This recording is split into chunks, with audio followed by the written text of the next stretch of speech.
BJP के मुकाबले education पर, हॉस्पिटल पर फिर भी आम आदमी पार्टी ने बहुत ज़्यादा काम किया है। और मैं किसी भी पॉलिटिकल पार्टी को सपोर्ट नहीं करता। मैं लोअर मिडिल क्लास जो पैसे से जूझ रही है, मुसीबतों से जूझ रही है, उनके लिए मैं हमेशा बोलता हूँ। ई रिक्शा पब्लिक की सबसे जेन्युइन और सबसे उभरती हुई समस्या आज आ रही है।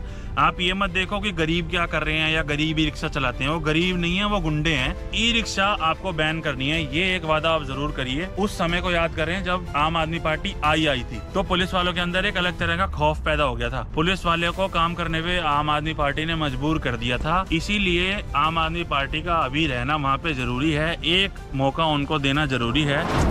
दिल्ली के इलेक्शंस आ रहे हैं और दिल्ली में अभी भी केजरीवाल जी का आना बहुत ज़रूरी है। इसकी प्रॉपर एक्सप्लेनेशन तो मैं नहीं दे पाऊंगा, लेकिन मैं ये ज़रूर कहूँगा कि इतने थपेड़े खाने के बाद भी आदमी टस से मस नहीं हुआ और टिका हुआ है।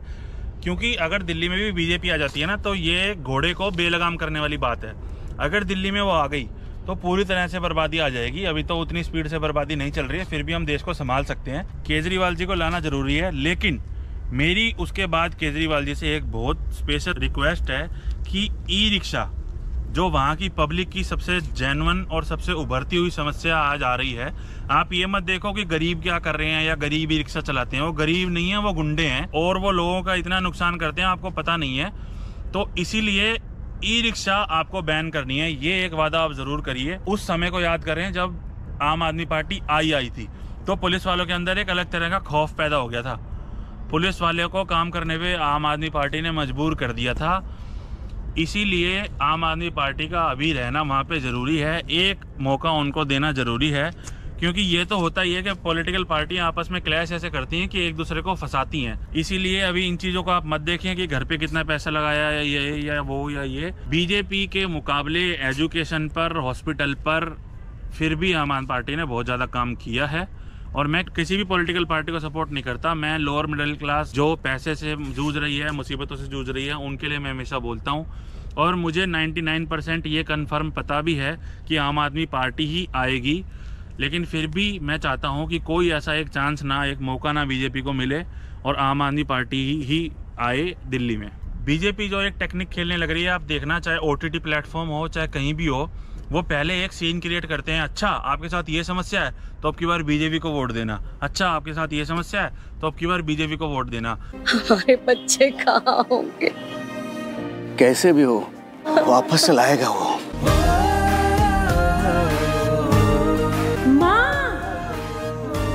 मैंने कहा था ना, कैसी भी सिचुएशन हो मोदी जी हमें घर ले आएंगे। वॉर रुकवा दी पापा और फिर हमारी बस निकाली पापा। नहीं, मैं गाली नहीं दे सकता। नहीं, गाली नहीं देना। फैमिली देखती है, वरना मैं ऐसे गाली दूं, ऐसे गाली दूं ना, जिंदगी भर याद रखें ये बड़े हुए। इसको ब्रेन वॉश टेक्निक कहते हैं, जो बीजेपी खेलने लग रही है। आपके दिमाग में अगर ये चलता रहेगा बीजेपी बीजेपी बीजेपी बीजेपी, आप जाओगे बीजेपी का बटन दबा दोगे। ये टेक्निक होती है, तो इस टेक्निक से बचना है। आप कहीं भी चले जाओ, आप म्यूजिक सुन लो, स्पॉटिफाई पे म्यूजिक सुन लो, थोड़ी सी देर बाद बीजेपी की ऐड आ जाएगी। तो ये ब्रेन वॉश टेक्निक खेल रही है वो, क्योंकि उनके पास और कोई तरीका नहीं है। सिर्फ लोगों का माइंड डाइवर्ट करके जीतने का एक तरीका है, मुद्दों से भटका के। मुद्दों पे बात करने वाली पार्टी आम आदमी पार्टी है और कांग्रेस पार्टी है। इनका मुद्दों से मतलब होता है, इनका काम से मतलब होता है। इसीलिए आम आदमी पार्टी का आना बहुत ज़रूरी है और इस बात का आप खास ध्यान रखें। हालांकि आएगी आम आदमी पार्टी इस बार, लेकिन फिर भी कोशिश करें कि गलती ऐसी ना हो कि भाई कोई धोखाधड़ी होके या किसी तरह वोट इधर उधर करके और बीजेपी अपने आप को कामयाब कर ले। क्योंकि ये आ गए ना, इतना डरते हैं ना हटने से कि अगर अब सेंटर से बीजेपी की सरकार चलेगी ना, तो 100 साल के लिए नामो निशान मिट जाएगा इनका। इसीलिए ये हर संभव प्रयास करेंगे। जो भी आप गलत तरीके, मैं बोलने नहीं चाहता ऐसे शब्द, कोई भी ऐसा गलत तरीका ये नहीं छोड़ेंगे टिके रहने के लिए। क्योंकि पता है कि हटते ही तो बैंड ऐसा बजने, याद रखेंगे लोग 100 साल क्या जूते पड़े थे।